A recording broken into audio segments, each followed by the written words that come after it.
Gil, com a palavra. Peço a palavra, presidente. Bom dia, presidente, todos os colegas, todos que nos assistem. Quero, inicialmente, enaltecer o trabalho dedicado da Comissão de Desenvolvimento Econômico, Fiscalização, Controle Orçamentário e Turismo. Hoje nós vamos votar aqui a LDO, importante legislação, que é um planejamento de curto prazo e tem como objeto o estabelecimento das prioridades e metas da administração para o exercício seguinte, além de definir as diretrizes para a elaboração da Lei Orçamentária Anual, LOA. E aqui é muito importante dizer, eu discordo da fala da vereadora Rose, que inclusive gostaria que ela aprovasse o que ela fala, e porque ela desdenha de um trabalho dedicado de uma comissão que se debruçou sobre cada emenda. E eu gostaria aqui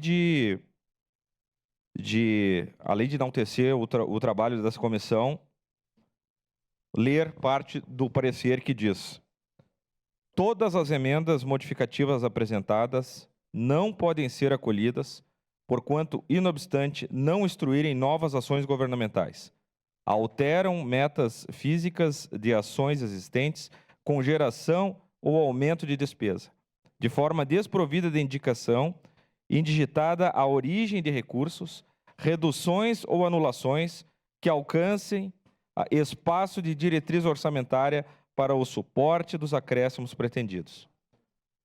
Ainda é importante dizer que também de se observar pautar-se incompatível na ordem programática legal de conjunto emendador com aumento de despesa na Lei de Diretrizes Orçamentárias de Programas e Ações com limitações já previstas na legislação de matriz.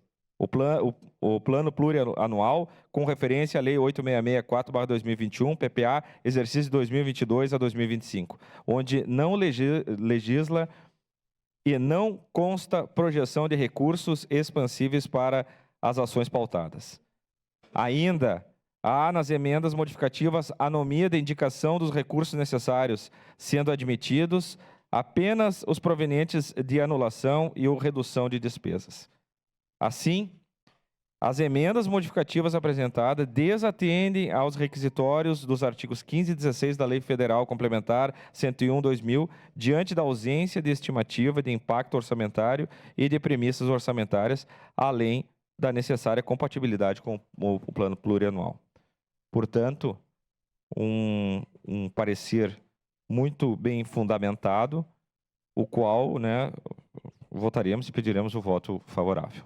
Era isso, presidente. Obrigado.